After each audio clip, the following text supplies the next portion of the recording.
TET উত্তীর্ণ বেকার যুবক যুবতীরা একসাথে জড়ো হয়েছে, কারণ আমাদের 2 বছর ধরে আমাদের রিক্রুটমেন্ট হচ্ছে না। আমরা পাস করে বসে আছি, সার্টিফিকেট আমাদের হাতে আছে, কিন্তু আমাদের রিক্রুটমেন্ট হচ্ছে না। হ্যাঁ, আমরা টিআরবিতে বারবার আসছি, কিন্তু কোনো জবাব পাচ্ছি না। কবে নাগাদ আমাদের মেরিট লিস্ট পাবলিশ হবে, কবে আমাদের আমরা অফার পাবো ঠিক জানি না।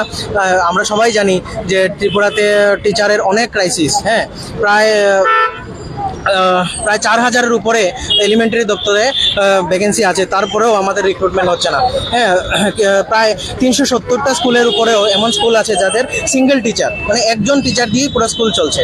হ্যাঁ, তার উপরে গত 2 জুলাই সেন্সাসের জন্য প্রায় অনেকগুলো টিচার সেন্সাসের মধ্যে নাম গিয়েছে, যার মধ্যে দেখা গেছে যে কিছু কিছু স্কুল 4 জন টিচার আছে, তার মধ্যে 2 জন এই সেন্সাসের জন্য চলে গেছে। মানে আগামী তারা 2 মাস এই স্কুলে আসবে না।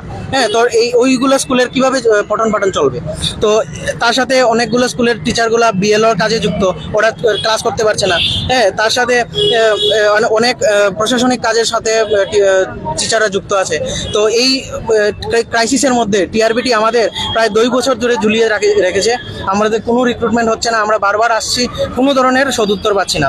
এর মধ্যে আমাদের মধ্যে অনেক আছে, হ্যাঁ, যারা এই পরীক্ষায় পাশ করে আশায় আছে যে এই পরীক্ষায় পাশ করলে তার বাবা মা অসুস্থ আছে, তাদের ভালো চিকিৎসা করবে। কেউ আছে তার বোনকে বিয়ে দেবে, হ্যাঁ, এই চাকরি পেলে। তো এইসব জিনিস লক্ষ্য করেও টিআরবিডি থেকে বা সরকারের পক্ষ থেকে কোনো ইনিশিয়েটিভ নেওয়া হচ্ছে না আমাদের রিক্রুটমেন্ট সম্পর্কে।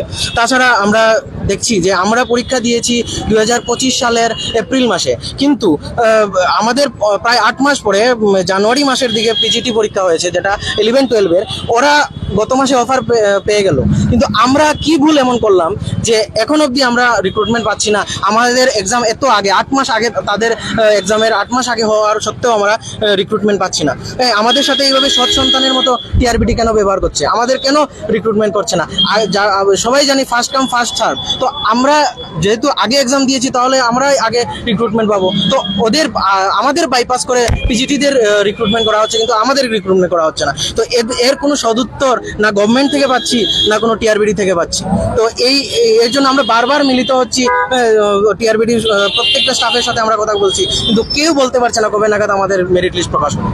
তো এই নিয়ে আমরা সবাই মিলে চেয়ারম্যান স্যার এবং সাথে সিএম স্যারকে সবাই করজোড়ে আমরা রিকোয়েস্ট করছি যে আমাদের প্লিজ মেরিট লিস্টটা প্রকাশ করুন এবং খুব তাড়াতাড়ি আমাদের অফার প্রদান করুন। কারণ এক তো টিচারের ক্রাইসিস আছে, তার সাথে আমাদের বেকারত্ব দিন দিন, আমরা প্রায় 2 বছর ধরে পুরো বেকার, আমাদের কোনো কর্মসংস্থান নেই। তো আমাদের কথাটা একটু ভাবুন আর আমাদের খুব তাড়াতাড়ি রিক্রুটমেন্টটা প্রদান করুন।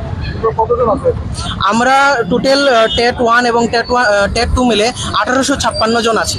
হ্যাঁ, তার মধ্যেও দেখা গেছে এমন ভ্যাকেন্সি ক্রিয়েট হয়েছে, তার মধ্যে প্রায় অর্ধেক ক্যান্ডিডেট পাস করেও তারা চাকরি পাবে না, কারণ এই রিক্রুটমেন্ট অনুযায়ী অর্ধেক ছাত্ররা বাদ পড়ে যাবে। তাই আমরা সাথে এটাও দাবি রাখছি ফার্স্ট লিস্ট প্রকাশের সাথে সাথে, যাতে অতি সত্বর বাকি যারা 750 সামথিং থাকবে তাদেরও যাতে একসাথে রিক্রুটমেন্ট হয়ে যায়, এই দাবিটাও আমরা রাখছি। আমাদের আন্দোলন যতক্ষণ না আমরা কোনো সদুত্তর পাচ্ছি ততক্ষণ চলবে। আমরা আজকে একটা সঠিক ডেট নিয়ে যাব যে কবে নাগাদ আমাদের মেরিট লিস্ট পাবলিশ হবে। আমরা এইভাবে দূর দূরান্ত থেকে, কেউ বিলোনিয়া, কেউ সাবরুম, সব দূর দূরান্ত থেকে আমরা এসেছি, কিন্তু বারবার চলে যাচ্ছি। তো এবার আমরা ডেট নিয়েই যাব। হ্যাঁ, আমার নাম প্রান্তিক।